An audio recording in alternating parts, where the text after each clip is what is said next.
What's up, Cinders? It's new bike day.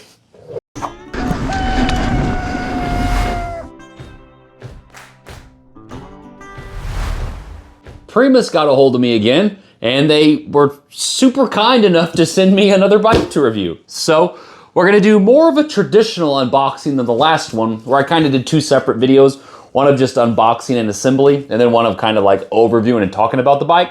So today we're going to unbox, put this together, and then kind of discuss all the different components that come on this. And this is a flat bar version of a bike this time, as opposed to the Mono, which was the drop bar style, which I've been absolutely loving that bike. It has been just a terrific bike. So if you are looking into that bike, definitely grab it. I think it's great for the price. But I'm really excited to unbox this. So let's unbox this and put it together.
Okay, I am like a week late for having this video done, so I'm really sorry, everybody.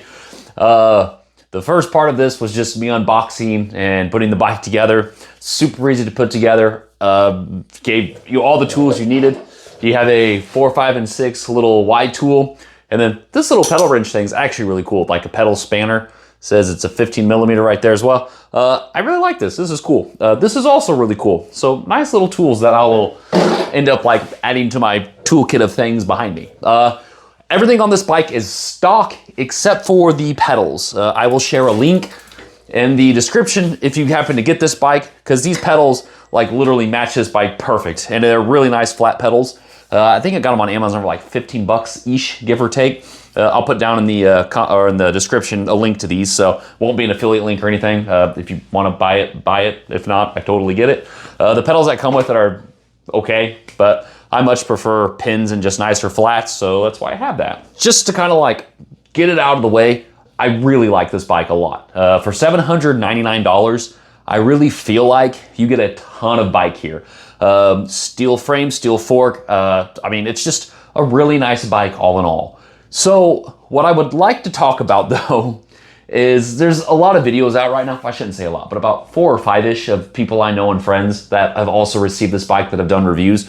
So I'm going to talk about primarily 3 things about this bike that in my opinion might be a make it or break it for you. So instead of going over the specs and all that stuff, hydraulic brakes, Advent X, I mean, really nice setup. For the price, you're getting a lot of bike here in my opinion. So if this is a bike you're looking at and you want it, buy it, you'll be fine. It's a terrific bike and it rides wonderfully. I've been very, very impressed with it. But 3 things specifically on this bike that I think may deter you from purchasing the bike. So that's kind of what I want to talk about.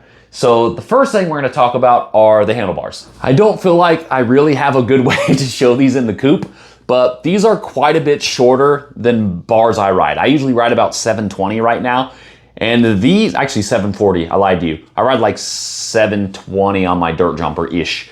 But these are like 6 something. I'll put here what the actual measurement are.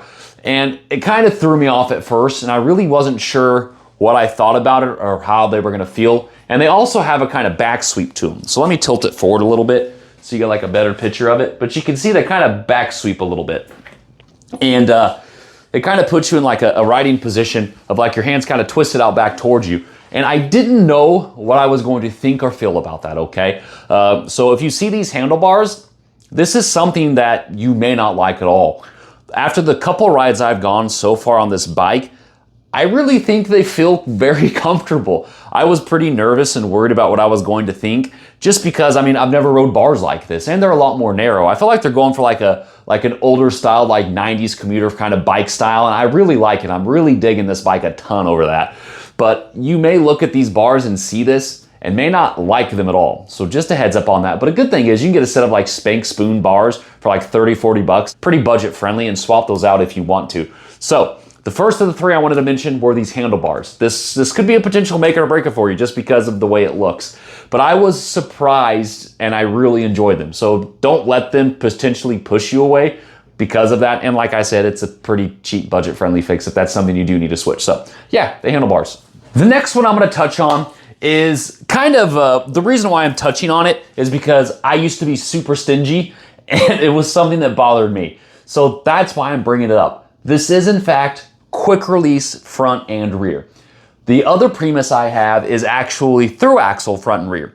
But this one obviously is a little bit cheaper than the other one. As mentioned, this is $799, or the other one I believe is $1,000 now. It's $999. So there's $200 difference there between the drops and then the thru-axles on that one.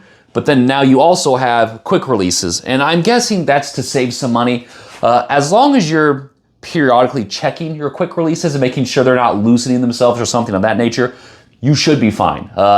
You know, 3-4 years ago, like I was really against quick releases. I don't know. It was just like this mentality of if it's not a thru-axle, it's not good enough. And it really wasn't a good mentality to have. As long as you are making sure not thru-axles, your quick releases are attached okay, and just check them every now and then just to make sure they don't loosen, you should be fine. Also, for what this bike is kind of going for like the flat bar commuter kind of like light paved gravel trails kind of a situation, quick releases are perfectly acceptable in my opinion for this bike.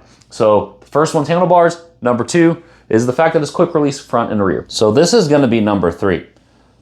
Someone pointed this out to me in the last video that I did of my Primus, my other Primus, and this derailleur hanger is actually built into the frame.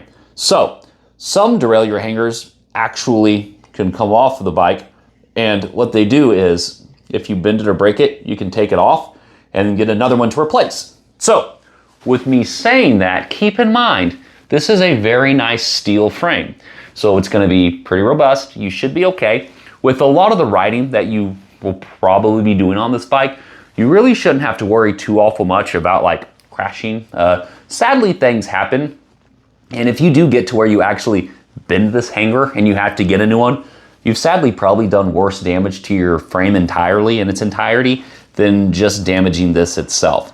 But I think this is something to mention and point out because I don't feel like a lot of bikes, especially in this price range, do that in the sense of not having a derailleur hanger that can come off. So this derailleur hanger itself is something to mention and to keep an eye on. It would have been really cool if it had a UDH, but totally get it. I'm not sure because the other frame has, the other Primus has this same kind of derailleur hanger. It's built into the frame. So that's number three that I wanted to mention as well. Now that we have the three things out of the way that I consider somewhat negatives to some people potentially, overall, this bike is absolutely awesome. I am thrilled with how this bike performs. Advent X is just a great budget option group set. You got hydraulic brakes, which is absolutely fine. They're not top of the line hydraulic brakes. They're just some nice Shimano budget friendly hydraulic brakes. I mean, you're not going to be blazing down mountain bike trails with this. So they're perfectly fine for what this is. I believe it's 180, 160. So good size rotors for stopping power as well. So you should be good there.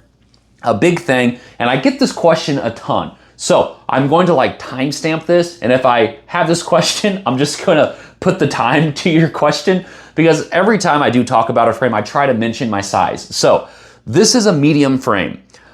With the medium frame, I am 5 foot 10 inches with a 32-inch inseam.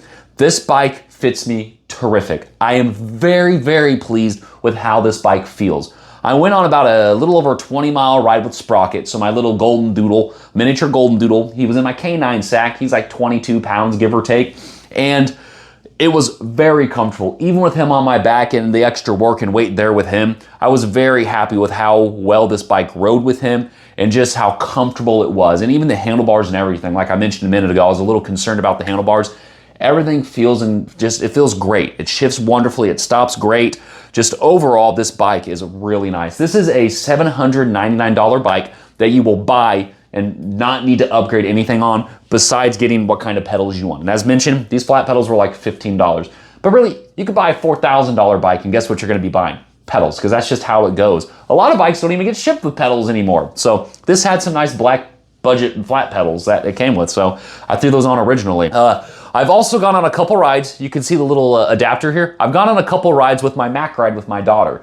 This is a great option for like a Mac ride commuter bike. So me and Piper's gone on several rides now with this, just going to the park, riding around town, stuff like that. What a great riding bike. Steel is real. I mean, steel frame, steel fork. This thing rides terrific.